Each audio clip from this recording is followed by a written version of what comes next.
감사합니다. 네. 벌써 이제 12월이네요. 한 해가 다 갔습니다. 자, 누가복음 말씀도 이제 얼마 남지 않은 것 같아요.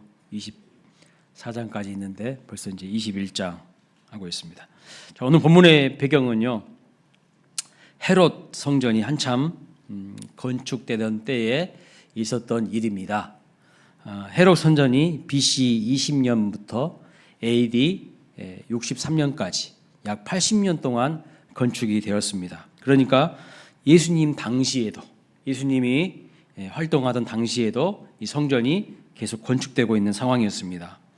그런데 여러분, 이 성전을 건축하게 된 동기가 신앙적인 이유와 목적에서 건축된 게 아니라 정치적인 목적 때문에 성전을 건축했어요. 당시에 이 헤롯은 로마 정권에게 아주 그냥 잘 보였습니다. 줄을 잘 타서 분봉왕이 되긴 했지만 혈통적인 컴플렉스가 있었어요. 그것이 무엇이냐면 출신이 에돔 족속 출신입니다. 에돔 족속 혈통이에요. 그래서 정통 유대인이기보다는 에돔 족속의 혈통이기 때문에 유대인들이 잘 따르지 않는 거예요. 비록 로마 황제에게 인정을 받아서 그 지역을 다스리는 왕으로 부임을 하긴 했지만 백성들은 유대인들이잖아요. 그러니까 잘 따르지 않는 것입니다. 여러분들 잘 아시다시피 유대인들이 어떤 사람들입니까? 자기만 잘난 사람들이에요. 자기만 똑똑하고 잘난 사람들이에요. 이방인들은요, 인간 취급하지 않습니다. 그냥 개돼지 취급하고 지역의 땔감 정도로 생각하는 사람들이 유대인들 아닙니까? 그러니까 겸상도 하지 않았던 사람들이었어요. 그래서 이 헤롯이 고안해낸 것이 무엇이냐면 성전을 건축하는 거예요. 성전을 건축하면 유대인들의 마음을 얻어가지고 자기가 이 나라를 잘 다스릴 수 있을 것이라고. 그러니까 전혀 신앙적인 이유 때문에 성전 건축한 게 아니고 하나님을 영화롭게 하고 하나님을 예배하기 위해서 성전 건축한 게 아니라 자기의 정권이 안정적인 정권이 되게 하기 위한 그런 의도 속에서 유대인들의 마음을 얻기 위해서 성전을 건축한 것입니다. 그러니까 성전 건축의 동기와 목적이 정치적인 것이죠. 그 출발부터 정치적인 의도에 의해서 로마 황제의 허락을 받고 건축이 된 겁니다.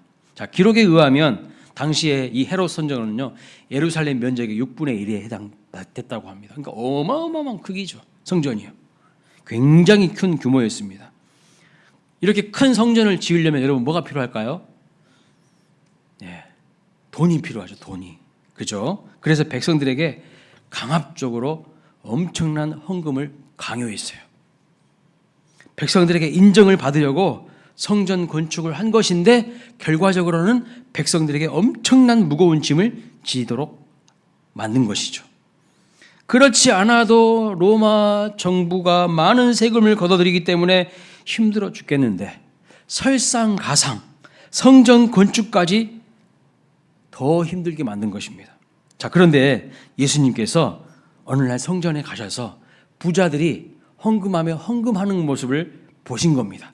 그리고 가난한 과부도, 사회의 최약자라고 할 수 있는 그 당시 가난한 과부도 자기 생활비 전부를 헌금함에다 탁 넣는 모습을 예수님이 보신 거예요.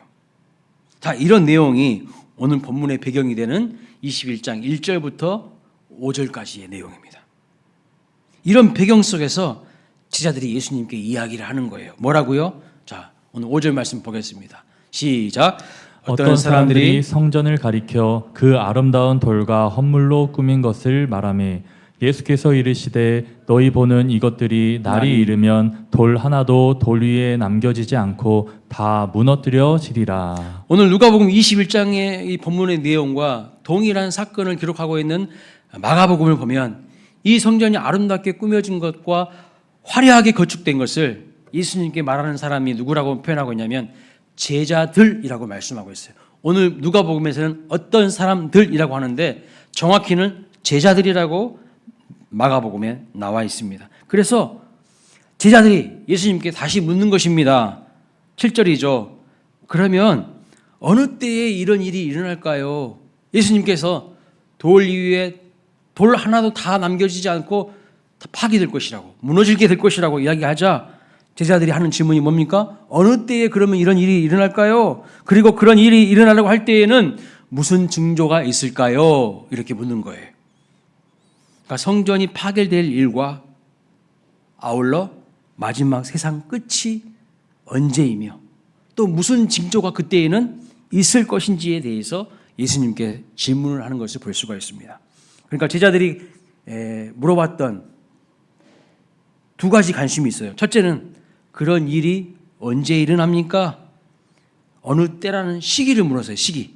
둘째는요, 징조를 물었어요. 무슨 징조가, 어떤 일이 벌어지겠습니까? 요즘에도 사람들이 이 종말과 관련해서 미혹되는 중요한 두 가지 관심과 초점이 뭘까요? 시기의 문제예요.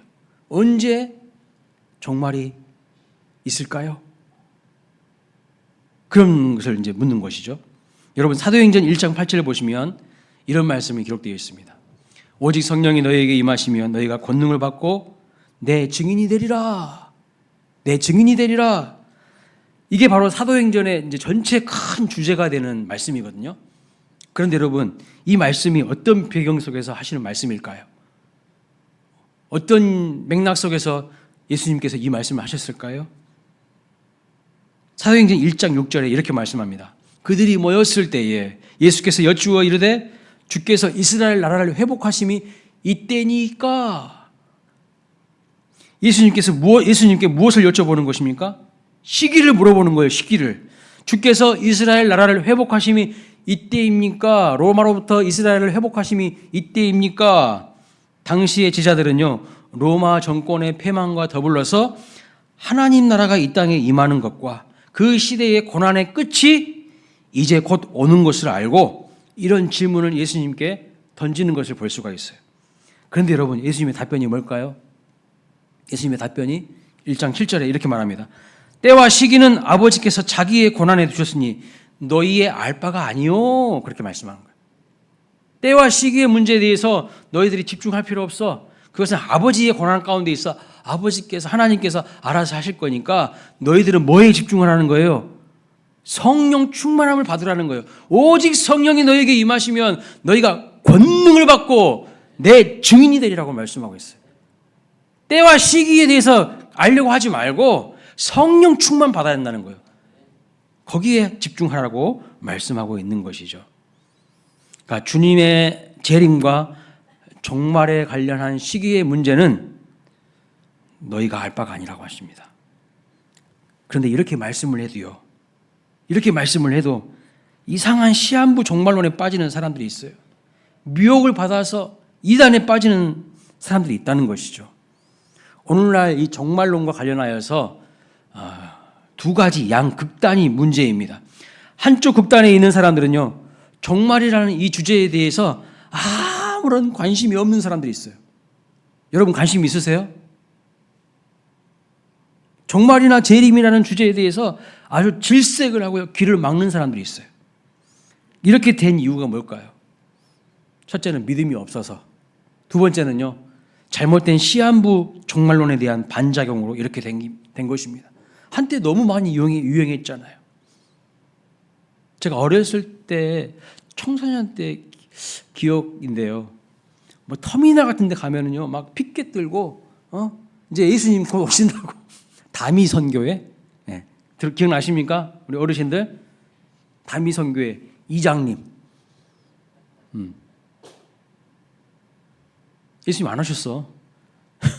몇 월 며칠 날 오신다고 했는데 안 오셨다고요. 그러니까 이런 시한부 종말론에 대한 반작용으로 이제는 아무도 종말에 대해서, 예수님 다시 오시는 그 재림에 대해서 관심이 없는 사람들이 많아졌어요. 여러분 양치기 소년 이야기 아시죠? 이솝우화에 나오는 늑대와 양치기 소년 이야기.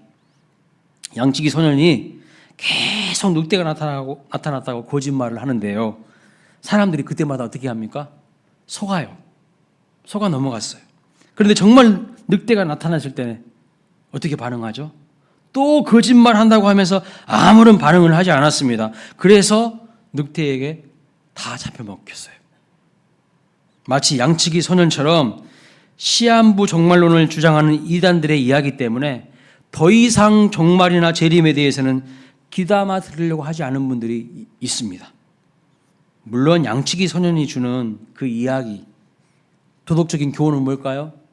거짓말하지 말라라는 이야기겠죠. 그러나 그 이야기가 담고 있는 영적인 메시지는 늑대가 언젠가는 반드시 온다는 겁니다. 그렇죠? 오늘 말씀으로 돌아와서 오늘 성경 말씀에 의하면 우리 주님은 반드시 다시 오신다고 말씀하고 있어요. 그 때와 시기에 대해서는 우리는 몰라요. 그래서 하나님의 권한 가운데 있어요. 하나님이 알아서 하실 문제예요. 그러나 반드시 오신다는 것은 분명하다는 거예요.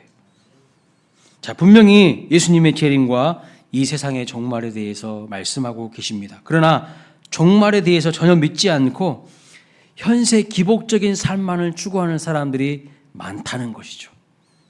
세상의 화려함만을 추구하고요. 수단 방법 가리지 않고 성공하고 출세하고 명예와 번영과 권력을 추구하는 사람들이 있습니다. 이 땅에서 먹고 사는 데에만 빠져 있는 사람들이 있습니다. 내세를 전혀 믿지 않죠. 마지막 때를 믿지 않습니다. 마지막 날 하나님의 심판이 있다는 것을 믿지 않아요. 그렇게 살아가는 부류들이 있습니다.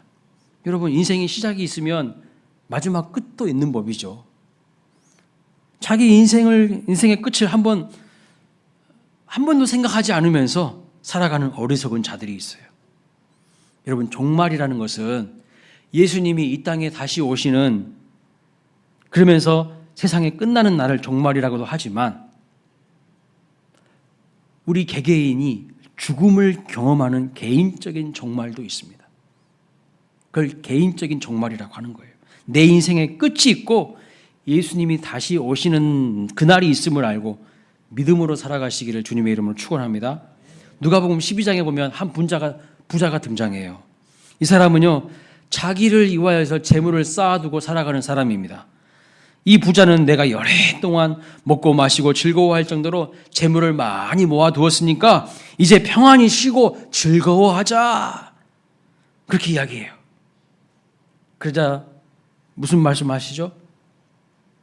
오늘 밤 내 영혼을 하나님이 취하시면 네가 그렇게 애지중지 쌓아놓은 재물 누구 것이 될까? 그 부자에게 하나님께 대하여 부요하지 못한 사람이라는 말씀을 하셔요. 누가복음 12장에 보면. 여러분, 이 부자는 무엇을 믿지 않는 사람입니까? 무엇을 믿지 않는 사람이에요? 이 땅이 잠깐이라는 거, 영원한 세계가 있다는 거 믿지 않는 사람이에요. 그러니까 자기 자신만을 위해서 이 땅에다가요 물질을 쌓아두고 살아가는 사람인 거지. 근데 성경은 뭐라고 말하냐면 이 땅은 잠깐이라는 거예요. 아침 안개와 같은 인생, 나그네와 같은 인생이라는 거예요. 여기에다가 포커스를 두고 사는 게 아니라 저 천국 본향에다가 우리의 마음을 두고 살아가야 한다고 말씀하고 있어요. 근데 내세를 믿지 않고 영원한 하나님 나라를 믿지 않고 하나님이 마지막 날 심판하실 것을 믿지 않는 사람들은 어떻게 살까요?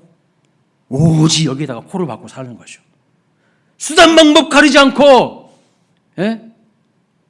성공하고 출세하고 돈 벌고 내 욕심 챙기고 조금이라도 손해보는 것을 싫어하고 희생할 줄 모르고 현세 기복주의적인 삶을 살아가게 되는 것입니다. 반면에 또 한 극단에 있는 분들은요, 종말에 대해서 너무 심취해 있는 분들이 있어요. 전혀 성경적이지 않는 종말관을 가지고 있는 분들이 의외로 많다는 것입니다. 세상에 어떤 철학자가 말하는 종말관, 세상에 어떤 유명인이 이야기하는 인본주의적인 종말관을 믿는 사람들이 의외로 많아요. 의외로 많습니다. 잘못된 시한부 종말론이나 인본주의 종말론에 빠져 있는 분들에게서 나타나는 공통적인 특징이 뭔지 아십니까? 인생에 대한 허무주의에 사로잡혀요. 인생의 허무주의, 염세주의에 빠져요. 열심히 살면 뭐해? 어차피 다 죽을 것인데, 어차피 다 없어질 것. 열심히 몸매를 가꾸고 열심히 운동을 하고 열심히 피부를 가꾸면 뭐합니까? 어차피 70대 80대 되면 다 평준화될 것을. 그렇지 않습니까? 미모도 평준화되고 몸매도 평준화되고 다 거기고 다 모든 것이 평준화되는데 뭐 하려고 쓸데없이 에너지 소비하면서 사냐는 거예요. 그분들의 논리에 의하면 그런 거예요. 다 허무하다는 거예요. 허무하다는 거. 이런 허무주의와 염세주의에 빠지면 어떻게 될까요? 아침에 일어나서 뭐하라고 세수합니까? 예? 어차피 더러워질 것인데 세수하지 마 그냥. 밥은 뭐하러 먹습니까? 어차피 똥 될 건데, 어차피 배고파질 건데 밥도 먹지 말아야지 그냥.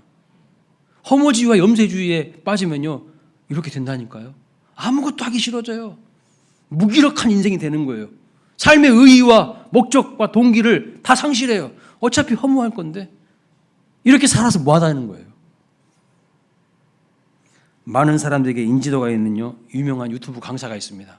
제가 그분을 많이 좋아하는데, 그래서 많이 그 강연을 들으면서 위로도 받고 또 도전도 받고, 아 이런 말을 우리 성도님들도 들었으면 좋겠다 막 이런 생각도 하거든요. 그런데 이분이 이런 이야기를 하는 것을 들었습니다. 결혼이 뭔 줄 아느냐? 결혼. 여러분 결혼이 뭘까요? 결혼 안 해보신 분들은 모를 테고, 결혼하신 분들은 결혼이 뭘까요? 항상 우리 성도님들은 분리하면 아무 말도 안 해. 결혼이 뭐냐면요, 결론은 혼자야. 그것이 결혼이래요.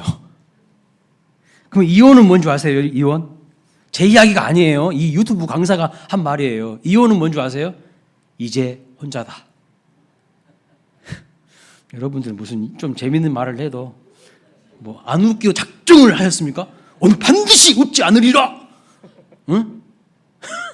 목사님이 어떤 말을 해도 나는 입을 다물고 있으리라. 그러신 분들 같아. 자, 이렇게 말장난 유머를 하면서 결혼에 대한 안 좋은 관점을 심어주는 것을 제가 봤어요. 결론은 혼자인데 뭐하러 결혼하냐는 거예요. 에? 여러분 결론은 혼자인데 뭐하러 결혼하세요? 물론 취지는 이런 거예요. 혼자서도 건강하게 잘 사는 사람이 결혼해서도, 두 사람이 만나서도 건강한 가정을 이루고 잘 살 수 있다는 뉘앙스로 이 이야기를 한 것입니다. 그러나 결혼이라는 것에 대해서 결론은 혼자라는 그 허무함을 전제로 하면서 이야기를 진행하는 것을 제가 봤어요. 성경은요 전혀 다르게 이야기하고 있어요. 성경은 가정을 이루는 것이요 하나님의 복이라고 말씀하고 있어요. 하나님의 축복이라고 말씀하고 있어요. 그래서 자녀를 낳는 것이요 엄청난 축복이라고 말씀하고 있어요. 이 시대의 문제가 뭡니까? 애들을 안 낳아요. 큰일 났어. 물론 청년들 잘못은 아니에요. 청년들한테 잘못했다는 이야기가 아니에요 지금. 그래서 나라가 지금 위기예요. 미래 학자들이 뭐라 하냐면 한국이 전 세계에서 소멸될 가능성 1위래. 큰일 났어요 지금. 오늘날 은근히요 우리의 마음과 생각에 들어와 있는 성경적이지 않는 인본주의적인 가치관들이요 우리의 마음과 생각을 지배하고 있다니까요. 이것이 과연 성경적인가? 이것이 과연 하나님의 뜻인가? 이런 것은 관심 없어요. 그러니까 결과적으로 보면 다 망하고 있는 거예요. 하나님의 뜻대로 안 가는 것이니까. 결론은 혼자면 뭐하러 결혼하냐는 거예요. 그냥 혼자 살지. 잘못된 종말관, 비성경적이고 반성경적인 가치관을 갖게 되면요 이렇게 허무주의와 염세주의에 빠져서 삶에 의욕이 없고 즐거움이 없고 소소한 만족과 기쁨을 다 놓치고 살아갑니다. 그거 해서 뭐 하냐는 거예요. 그래서 무미건조한 인생이 되는 거예요. 살아있으나 이렇게 살아서 뭐해? 자꾸 이런 생각들이 내 마음속에 들어온다는 거예요. 내가 살아있는 이유와 삶의 목적을요 다 흔들리게 만드는 거예요. 그 인본주의적인 가치관들이. 하나님께서 우리를 지으시고 부르신 그 소명과 사명을 망각하면서요 흥청망청 살거나 아니면 의욕을 상실하면서 살게 된다는 거예요. 말씀에 바로 서 있지 않으면 사람들의 삶의 모습이요 흥청망청이에요. 말씀에 바로 서 있지 않으면 사람들의 삶의 모습이 의욕을 다 잊고 있어요. 무기력에 빠져 있어요. 무기력증에. 솔로몬도 그런 이야기를 합니다. 전도서를 기록하면서 전도서 1장 2절에 이렇게 말하죠. 헛되고 헛되니 모든 것이 헛되도다. 인생 허무주의를 이야기하는 것처럼 보여요. 그러나 과연 솔로몬이 인생 허무주의를 이야기하는 것일까요? 결과적으로 허무한 인생이 되도록 하나님께서 우리 인간을 만드신 걸까요? 너희들 한번 허무함이 뭔지 한번 맛이나 봐라 하려고 우리를 만드신 것일까요? 절대 그런 의도로 우리를 만드신 게 아니잖아요. 그래서 전도서 12장 마지막 부분에서 전도서의 결론을 이렇게 말씀합니다. 13절, 14절 말씀 같이 읽어보겠습니다. 시작. 이래 결국을 다 들었으니 하나님을 경외하고 그의 명령들을 지킬지어다. 이것이 모든 사람의 본분이니라. 14절. 하나님은 모든 행위와 모든 은밀한 일을 선악간에 심판하시리라. 이것이 전도서의 결론이에요. 처음에 시작은 헛되고 다 헛되다는 거예요. 다 바람 잡는 일이라는 거예요. 허무하다는 거예요. 그러면 전도서가 인생 허무주의를, 염세주의를 말하고 있는 것일까요? 아니죠. 뭘 말하는 겁니까? 뭘 말하는 걸까요? 하나님을 경외하는 그 삶만이 의미 있고 영원한 것이라는 것을 말씀하고 있어요. 솔로몬이 다 경험해 본 사람이거든요. 부귀, 영화, 권력, 성공 모든 것 다 경험해 봤어요. 누릴 것 다 누려봤어요. 근데 자기가 인생의 뒤를 돌아보면서 결론을 내리는 것이 뭐냐면 다 헛된 것이라는 거예요. 다 바람 잡는 것이라는 거예요. 여러분, 바람이 손으로 잡힙니까? 바람이 손으로 잡히냐고? 안 잡히다는 거예요. 허무하다는 거예요. 그러나 하나님을 경외하는 삶만이 영원하게 하나님께서 인정하시는 삶이라는 것을 말씀하고 있어요. 부인이 1000명이었어요, 여러분. 부인이 1000명이었다고요. 최고의 권력을 누렸던 사람이에요. 그런데도 다 헛것이라는 겁니다. 하나님 떠난 것은 다 헛된 것이라는 것을 이야기하는 겁니다. 다 부질없는 일입니다. 그런 것들로 기쁨과 안식과 평안과 쉼을 궁극적으로 얻지 못한다는 것을 말씀하고 있는 것이죠. 주님은 우리가 하나님을 경외하는 삶을 살면서 억울하고 힘든 상황일지라도 울더라도 씨를 뿌리는 삶을 살기를 원하신다는 것을 믿으시기 바랍니다. 이 땅에 하나님 나라를 세우고요, 하나님의 뜻이 이루어지는데 우리가 쓰임받기를 우리 하나님께서 원하시는 거예요. 그냥 허무주의와 염세주의를 노래하는 것이 아니고, 잘못된 종말관을 가지면 이렇게 인생의 통째로 흔들릴 수가 있어요. 양극단으로 치우치지 않고 균형 있고 건강한 성경적인 종말관을 가지시기를 축복합니다. 자, 그럼 예수님께서 마지막 때에, 종말의 때에 가장 경계하라고 하신 것이 무엇일까요? 8절 말씀 같이 읽어보겠습니다. 시작. 이르시되 미혹을 받지 않도록 주의하라. 많은 사람이 내 이름으로 와서 이르되 내가 그라하며 때가 가까이 왔다 하겠으나 그들을 따르지 말라. 마지막 종말의 때에 우리가 가장 경계해야 하는 것은요, 미혹이에요. 미혹받지 않도록 주의하라, 이렇게 말씀하고 있습니다. 거짓 재림 예수들, 자칭 재림 예수라고 하는 그 말하는 자들이 많이 나타날 것인데 그들을 다 경계하라는 거예요. 신천지 이만희 조만간 죽어요. 예수님 아니야, 그 사람. 안상홍 하나님의 교회 새빨간 거짓말하는 이단들이에요. JMS 정명석 이단, 박옥수 구원파 잘못된 성경 교리를 가르치는 이단이에요.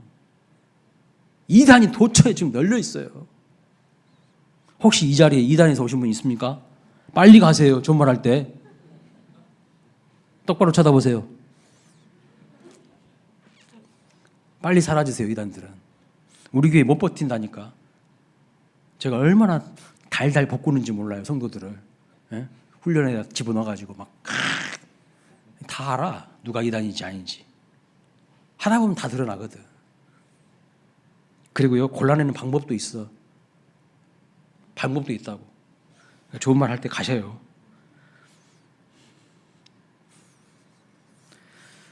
구절 말씀 볼까요? 9절 말씀. 자, 같이 보겠습니다. 사막 띄워주세요. 9절 시작. 난리와 소외의 소문을 들을 때에 두려워하지 말라. 이 일이 먼저 있어야 하되 끝은 곧 되지 아니하리라. 그랬습니다. 세계 도처에서 일어나는 소요와 난리의 소문을 듣게 될 것이라고 합니다. 언제요? 마지막 날 오기 직전에. 그래서요, 두려운 마음과 불안한 마음을 조장해서 미혹하는 세력들이 일어난다는 거예요. 이단들이 일어난다는 거예요. 여러분, 사람들이 마음이 두렵고 불안하면 어떻게 합니까? 뭔가를 의지하고 싶죠. 그 불안한 심리를 조장해가지고 이단들이 득세한다는 거예요. 우리의 마음을 빼앗아 간다는 거예요. 그러니까 바른 말씀의 기초 위에, 바른 믿음 위에 굳게 서지 않으면요, 다 속아 넘어가요. 다 속아 넘어간다고. 제가 최근에 들었던 이 이야기 중에 신천지에 가 있는 사람들 중에 목사님들도 있대. 그러면 성도님들은 어떻게 했어요? 뭐 조금만 미혹시키면요, 다 넘어가는 거야.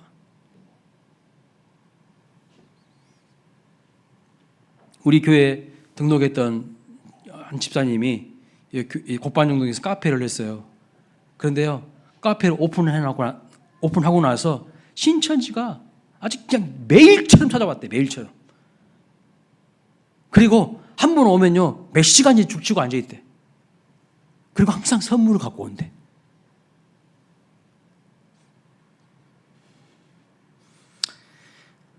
우리가 훈련받지 않고 말씀의 기초 위에 바르게 서 있지 않으면요, 다 넘어가요. 말세에 다 흔들린다고요. 그리고 또 엉뚱한 허무주의와 염세주의에 빠져요. 사명과 삶의 목적을 잃어버려요. 아니면 뭐 돈 버는데 그냥 정신 팔려가지고 살던가.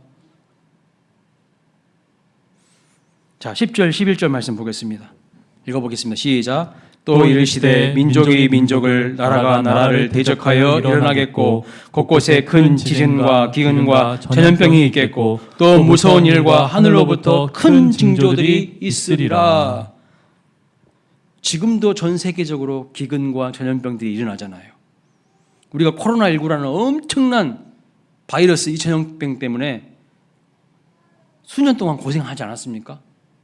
근데 한번 자세히 생각해 보세요.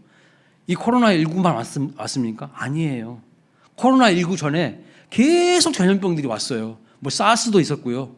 여러 가지 전염병들이 있었어. 근데 학자들이, 전문가들이 뭐라고 말하냐면, 과학자들이 점점 이런 것들이 빈번하게 올 것이라고, 그리고 더 강력하게 영향력을 주는 이런 전염병들이 나타날 것이라고 학자들이 이구동성으로 이야기합니다.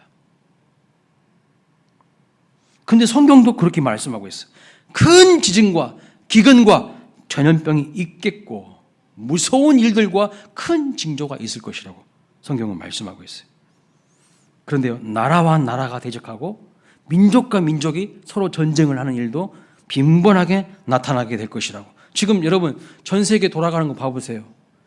세계 도처에서 분쟁과 갈등과 대립과 전쟁이 끊이질 않고 있어요. 그것이 뭐냐면 마지막 날에 이제 징조라는 것을 말씀하고 있습니다. 그런데 이 10절부터 11절의 이 재앙은요, 믿는 사람이나 믿지 않는 사람이나 모두가 다 받게 되는 재앙이에요. 믿는 사람이라고 해가지고 예외가 없어요. 반드시 이 고난의 시간을 통과해 가야 합니다. 그런데 내가 말씀의 기초 위에, 말씀의 위에 굳게 안 서 있는 사람들은요, 마지막 날 어떻게 될까요? 자, 이런 일들이 일어나기 전에 우리 믿음의 성도들에게 벌어지는 일이 있다고 말씀하고 있습니다. 12절입니다. 읽어보겠습니다. 시작. 이 모든 일 전에 내 이름으로 말미암아 너희에게 손을 대어 박해하며 회당과 옥에 넘겨주며 임금들과 집권자들 앞에 끌려가려니와. 한마디로 예수 믿는 성도들에게 뭐가 있다는 거예요? 핍박과 박해가 심할 것이라고 말씀하고 있어요. 마지막 날이 되기 직전에 예수 믿는 사람들에게 큰 핍박이 있을 것이라는 거예요. 주님의 재림이 다가오는 그때가 가까워질수록 핍박과 박해가 심할 것이라고. 그래서 데살로니가 후서 2장 3절에 뭐라고 말씀하냐면 이렇게 말씀하고 있어요. 누가 어떻게 하여도 너희가 미혹되지 말라. 먼저 배교하는 일이 있고 그랬어요. 여러분 힘들고 어려워지면 어떻게 될까요? 힘들고 어려워지면 그때 많은 사람들이 배신한다는 거예요. 배교한다는 거예요. 예수님 버리고요, 교회 떠난다는 거예요. 많은 사람들이 그때에 주님을 배신하는 일이 있습니다. 핍박과 박해를 이기지 못해서 일제시대에 굴복해버렸던 민족의 반역자가 된 친일파들이 있지 않습니까? 친일파들한테 붙어야지, 일본한테 잘 보여야지 내가 편안하게 사니까. 민족이고 뭐고 국가고 뭐고 형제고 자매고 다 버려. 배신해. 내가 편하게 사는 것이 제일 좋은 거지. 그런 것처럼요, 예수님을 믿는 것 때문에 고난을 겪고 박해를 받게 되면 오히려 교회를 떠나버리고 교회를 비난하고요, 마귀의 앞잡이 노릇을 하는 안티 크리스찬들처럼 주님을 배신하는 사람들이 허다하게 많아질 것이라고 말씀합니다. 따라서 진리의 말씀 위에 굳게 서서 절대 미혹되지 말라고 주님이 강력하게 권고하고 계시는 말씀이에요. 대충 성경을 보는 사람들 다 미혹됩니다. 뭐가 진리이고 뭐가 비진리인지 모르는데 미혹하면 다 넘어가죠. 자, 그런데 마지막 때에 큰 박해가 있지만 그 박해를 통해서 하나님이 하시는 일이 있다고 하십니다. 그것이 무엇일까요? 13절 말씀 보세요.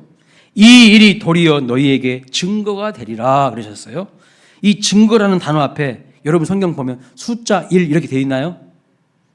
숫자 1의 각주가 밑에 달아져 있는데 뭐라고 쓰여져 있습니까? 또는 증거의 기회가 이렇게 되어 있어요. 이런 성경 가지고 계신 성도님들은 좋은 성경책을 가지고 계신 거예요. 자, 무슨 뜻이냐면 놀랍게도 마지막 때에 큰 핍박이 있을 때에 오히려 복음을 증거할 기회가 되게 하신다고 말씀하고 있는 거예요. 분명한 고난의 상황이고 위기 상황이지만 그 위기가 기회가 된다는 거예요. 무슨 기회? 복음을 증거할 기회가 되게 하신다는 거예요. 그리고 이렇게 큰 환난과 배교하는 사람들이 있음에도 불구하고 믿음을 지킨 자들에게는 어떤 일들이 일어날까요? 15절 말씀입니다. 같이 읽습니다. 시작. 내가 너희의 모든 대적이 능히 대항하거나 변박할 수 없는 구변과 지혜를 너희에게 주리라. 자, 하나님께서 우리의 입에다가요 말을 넣어주신대요. 지혜로운 말을 넣어주시고 세상 사람들이 감당할 수 없는 말을 하게끔 만드신다고 말씀하고 있어요. 사도행전 1장 8절에 오직 성령이 너에게 임하시면 너희가 권능을 받고 뭐가 된다고요? 내 증인이 되리라고 그러셨잖아요. 이 말씀처럼 성령이 임하심으로 권능 있는 말로 담대히 말하게 된다는 겁니다. 여러분, 말을 잘하지 못하는 모세가 하나님의 부르심 받고 믿고 순종하여 나갔더니 바로 왕 앞에서 당당하게 하나님의 말씀을 전합니다. 한 번만 전한 게 아니에요. 바로가 얼마나 마음이 강팍한 사람인지 10가지 재앙을 맞아도요 강팍해가지고 이스라엘 백성들을 안 보내는 거야. 그러면 모세는요 그때마다 가가지고 바로 왕 앞에 가가지고 이래도 안 보내실 거예요? 계속 이야기하는 거예요. 모세가. 아니 처음에는 나는 입술이 뻣뻣하고 혀가 둔해가지고 말 못하는 사람이라고 하면서 막 발 뺐잖아요. 못한다고 했잖아요. 근데 막상 믿고 순종하고 갔더니요 말만 잘해. 얼마나 잘하는지 몰라. 사도행전 2장에 보면 마가의 다락방에 모여 전심으로 기도했던 몇 명의 사람들이 나옵니까? 120문도가 나오잖아요. 그들이 성령을 받고 나서 나타난 큰 변화 중에 하나가 뭡니까? 사도행전 2장 4절에 보면 이렇게 말하고 있어요. 그들이 다 성령의 충만함을 받고 성령이 말하게 하심을 따라서 다른 언어들로 말하기를 시작하니라. 여기 다른 언어가 뭘까요, 여러분? 외국어예요, 외국어. 여러분, 방언에는 성경에 보면 두 가지가 있어요. 알아들을 수 없는 방언이 있어요. 이거 영적 방언이라고 합니다. 랄랄랄랄랄랄랄랄라 올랄라깔랄라 막 그런 이거 영적 방언. 근데 또 한 가지 방언은 외국어예요. 여기서 말하는 다른 언어들은 외국어예요. 그러면 왜 성령이 충만하게 임하시고 거기서 모인 120문도 예수님의 제자들이 외국어를 말하게 하셨을까요? 뭐 하려고? 오직 성령이 너에게 임하시면 너희가 권능을 받고 내 증인이 된다 했잖아요. 증인에게 무슨 말을 하게 하시는 거예요? 외국어를 하게 하셨다고. 근데 왜 외국어를 하게 하셨을까? 왜요? 복음이요 이스라엘 안에 갇혀 있는 것이 아니라 이제 세계 열방으로 확산되도록 하나님께서 특별한 능력으로 성령 충만한 받은 제자들에게 외국어로 복음을 전하게 하시는 거예요. 동시다발적으로 복음이 세계 만방으로 확산되도록. 그때 세계 도처에서 많은 사람들이 예루살렘에 모여 있었거든요. 그런데 사도행전 2장 11절에는 이렇게 말씀합니다. 같이 읽어볼까요? 시작. 우리의 각 언어로 하나님의 큰 일을 말함을 듣는도다 하고. 그 복음이 뭐라고 말씀하고 있어요? 하나님의 큰 일이래요. 큰 일. 하나님의 큰 일을 말하게 하시는 거예요. 오늘 우리가 살아가는 지금이 바로 말세이죠. 예수님이 이 땅에 오신 초림과 다시 오시는 재림 사이가 말세예요. 우리는 마지막 때를 살아가고 있는데 이때 우리의 사명이 무엇일까요? 잘 먹고 잘 사는 것입니까? 아니라는 거예요. 하나님의 큰 일과 하나님의 새 일을 말하는 사람이 되는 겁니다. 하나님이 하실 큰 일과 새 일을 바라보는 사람들이 되는 거예요. 보라, 내가 새 일을 내려갈 것이니 사막에 강을 내고 광야에 길을 내리라. 이것이 하나님의 새 일이라고 말씀하고 있어요. 그러니까요, 믿음의 사람은 세상에 빠져가지고 흥청망청 살아가는 사람도 아니고, 믿음의 사람은 허무주의와 염세주의를 노래하는 사람도 아니고, 하나님의 큰 일과 새 일을 바라보면서 믿음으로 하나님의 큰 일과 새 일을 말하는 사람이 되는 거예요. 하나님이 증거할 수 있는 새로운 기회를 주신다고 말씀하고 있어요. 위기가 기회가 되는 거예요. 다니엘이요, 모함과 박해를 받아서 사자굴 속에 들어갔는데도 죽지 않았습니다. 다니엘의 세 친구가 풀무불에 들어갔어도요, 머리털 하나 상하지 않도록 하나님이 만드신 것을 볼 수가 있어요. 그런데 마지막 시대에 믿음을 지킨 사람들도 이런 경험을 하게 될 것이라고 성경은 분명히 기록하고 있어요. 17절 18절 말씀 또 읽어보겠습니다. 시작. 또 너희가 내 이름으로 말미암아 모든 사람에게 미움을 받을 것이나 너희 머리털 하나도 상하지 아니하리라. 아멘. 그렇습니다. 미움을 받을 것이래요. 많은 사람들에게 핍박을 받을 것이고요, 억울한 일을 당할 거예요. 오해를 받을 거예요. 16절 말씀 보면요, 그때는 엄청난 핍박과 박해가 있는데 가족들에게도 배신을 당할 거고 가족들까지도 나를 버릴 거라고 말씀하고 있어요. 예수님 믿는 것 때문에 예수님의 이름으로 말미암아 고난과 고통의 시간이 있어요.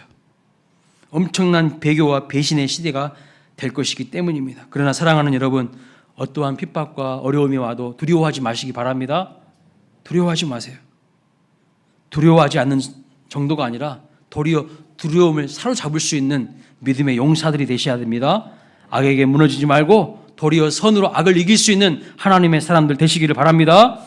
일제시대에 우리 믿음의 선진들이 어떻게 했습니까? 끝까지 타협하지 않고 저항했듯이 악에 대해서 굴복하지 마시기 바랍니다.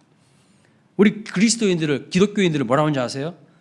프로테스탄트라고 해요. 무슨 뜻이냐면 저항하는 자들이라는 뜻이에요. 뭐에 저항하는 자들입니까? 죄에 저항하고 악에 저항하는 자들인 거예요. 세상의 조류에, 오늘 장로님 기도하신 것처럼 세상에 잘못 썩어 빠진 조류에 저항하는 사람들이 돼야 되지, 세상에 물들어서는 안 돼요. 흐리멍텅하게 사니까, 말씀 묵상도 하지 않고 세상에 그냥 빠져 사니까요, 똥인지 된장인지도 구별하지 못해요. 어떻게 저항할 건데요? 그런 태도로, 자세로. 다 물들지요.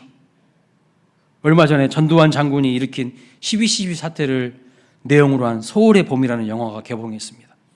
유튜브에 보면 이 영화의 내용과 실제 역사적 사건을 정리하는 내용의 콘텐츠가 많이 나와 있더라고요. 제가 설교를 준비하면서 많이 봤어요. 유튜브의 내용들. 그리고 학자들이 이야기하는 내용도 많이 제가 들어봤습니다. 근데 저는요, 두 사람이 좀 주목이 되더라고요. 두 사람이. 한 사람은 누구냐면 국방부 장관이었어요. 그 당시에 국방부 장관. 이 사람은요, 군사 반란이 일어났는데 8시간이나 동안이나 자취를 감추고요, 도망 다닙니다. 힘들고 어려운 일이 딱 생기니까요, 회피해버려. 자기가 충분히 그 상황을 다 막을 수 있었어요. 국방부 장관이라면 그 모든 상황을 진두지휘해야 되는 사람인데 그 자리를 지키지 못해요. 도망 다니기나 바쁘고요, 회피하기나 바빠. 그런데 반면에 또 한 사람이 주목이 됐어요. 당시의 수경사령관 장태한 장군이라는 분인데, 이분이 끝까지 온 힘을 다해 반란군을 저항해서 서울을 지키기 위해 온갖 노력을 하는 것을 봤습니다. 참 피눈물 나는 노력을 하더라고요. 오늘 본문 마지막 19절에 보면 이런 말씀이 있거든요. 너희 인내로 너희 영혼을 얻으리라. 여러분, 인내가 뭘까요? 인내가 힘들고 어려워도 자기가 있어야 될 자리를 지키는 것이 인내예요.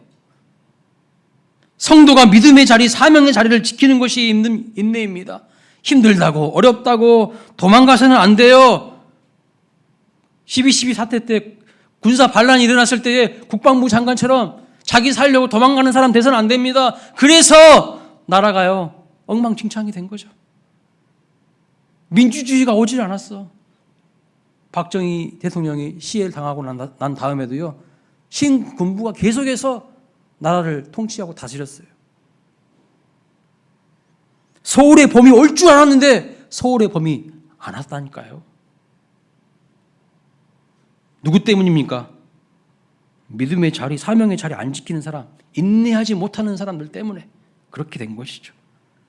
영화를 만든 감독이요 이런 인터뷰를 한 것을 봤습니다. 끝까지 전두환 쿠데타 세력에 저항했던 군인들이 있었기 때문에 결국 내란죄와 반란죄가 입증이 되어 그들이 역사에서 승리자로 기록되지 않을 수 있었습니다. 만약에 이 저항했던 군인들이 없었다면 그들이 역사의 승리자로 남았을 거 아닙니까? 그런데 어떻게 되죠? 내란죄와 반란죄가 입증되어서 한 사람은 사형, 한 사람은 무기징역 받았어요. 감옥에 갔어요. 그러나 물론 김영삼 대통령 때 사면을 해줬지만 말입니다. 그리고 끝까지 자기 전 재산은 29만 원밖에 없다고 거짓말하면서 그런 악에 대해서 저항해야 한다는 거예요. 하나님한테 저항하지 말고요. 하나님한테 들이받지 말고 하나님의 말씀에는 순종하고 세상에는 저항해야 될 거 아닙니까? 죄에 대해서는 저항해야 될 거 아닙니까? 근데 반대로 하고 있어. 하나님한테 막 들이받고 세상 앞에는 고분고분하고 뭐 이렇게 해가지고 뭐가 되겠어요? 사랑하는 여러분, 환난과 핍박이 와도 불의에 대해서 끝까지 맞서 싸울 수 있는 하나님의 사람들 되시기를 축원합니다. 반란군에 맞서 싸운 군인들처럼 역사의 증인들이 되시고 믿음의 증인들이 되시기를 바랍니다. 의를 위하여 핍박받는 것 두려워하지 맙시다. 배신하지 않고 끝까지 하나님 앞에 역사 앞에 부끄럽지 않는 거룩한 성도, 믿음의 의리를 지킬 수 있는 성도가 되시기를 주님의 이름으로 축원합니다. 마지막 때가 오면요 배교와 배신의 시대가 와요. 그래서 믿는다고 했는데 하나님을 버려요.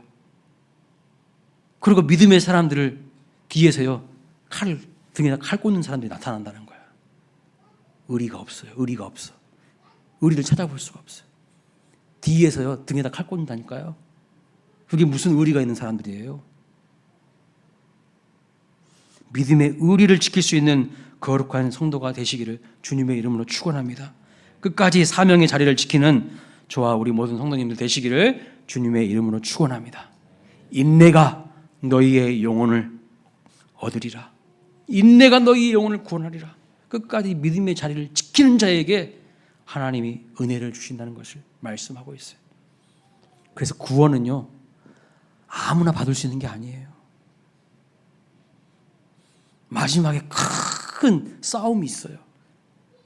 지금도 우리가 영적 싸움을 싸우고 있잖아요.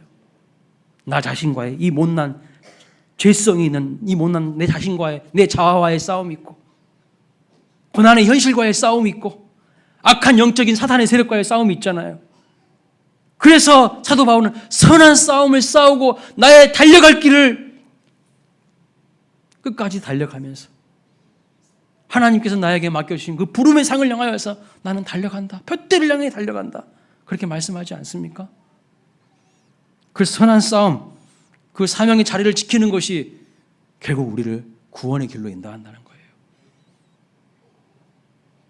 세상에 푹 빠져가지고 그것이 전부인 것처럼 사지 마시고 허무주의와 염세주의를 노래하면서 사지 마시고 내가 걸어가야 할 길이 무엇인지를 정확하게 바라보면서 악에 저항하고 세상에 저항하면서 하나님의 말씀에는 겸손히 순종함으로 나아갈 수 있는 우리 모두가 되시기를 주님의 이름으로 축복합니다.